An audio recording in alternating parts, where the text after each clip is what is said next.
mahigit 100 blood bags ang nakolekta sa isinagawang sabayang blood donation drive sa Ilocos Norte.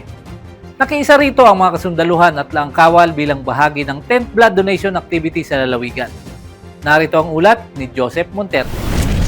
Nakiisa ang mga tauhan ng 56 Infantry Tatag Battalion Philippine Army at mga laangkawal sa sabayang blood donation activities sa Ilocos Norte at Ilocos Sur noong Agosto 15, 2026 upang makatulong sa pagpapanatili ng sapat na supply ng dugo para sa mga pasyenteng nangangailangan nito. Isinagawa ang mga aktibidad bilang bahagi ng 10th blood donation activity kaugnay ang pagdiriwang ng ika-43 anibersaryo ng Reserve Command Philippine Army na may temang ang inyong matatag na tagapagbuo ng laangkawal. Sa Lawag City, Ilocos Norte at Bantay, Ilocos Sur, nakiisa ang mga tauhan ng 56 IB at mga laangkawal sa blood donation activity na pinangunahan ng 101st at 102nd Community Defense Centers, katuwang ang mga lokal na pamahalaan at mga institusyong pangkalusugan. Ang pagsali ng Philippine Army, most especially 56 IB, ay malaking tulong sa pag-donate nila ng dugo dahil we are partners sa ating mga CSOs, mga Army. Malaking tulong yung pag-donate nila ng blood dahil pag-donate ng blood is a disaster preparedness. So ngayon, malaking tulong dahil sa Philippine Army ng British IB dahil marami sila at saka they are physically fit to donate the blood.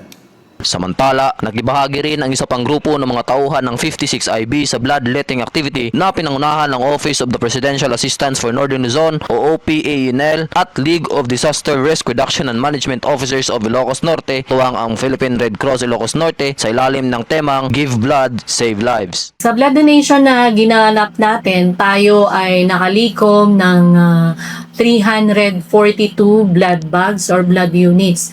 Ito ay equivalent sa mahigit 150,000 ml or cc ng dugo. Importante ang mga volunteers galing sa iba't ibang grupo or ahensya kasi yung continuous na supply ay kailangan natin. But along with the enough supply na kailangan nating i-raise bawat araw, bawat linggo, or bawat buwan is yung proper management na sinisigurado po natin na lahat ng dugo na malilikom natin ay safe na gamitin ng bawat pasyente at sinisigurado din natin as much as possible na magamit ito bago pa ito masira or ma-reach niya yung tinatawag nating expiration time. Sa pamamagitan ng voluntaryong pagdodonate ng dugo, nakikiambag ang mga sundalo at laangkawal sa pagpapalakas ng blood supply na maaaring gamitin sa mga operasyon, emergency at iba pang pangangailangang medikal. Higit sa kanilang tungkulin sa pagtatanggol sa bansa, ipinapakita ng mga sundalo at laangkawal ang kahandaang tumugon sa pangangailangan ng kapwa, isang serbisyo na nagliligtas ng buhay at nagpapakita ng tunay na malasakit sa komunidad. Dahil ang bawat patak ng dugo na kusang ibinibigay ay maaaring maging pag-asa sa buhay na nangangailangan.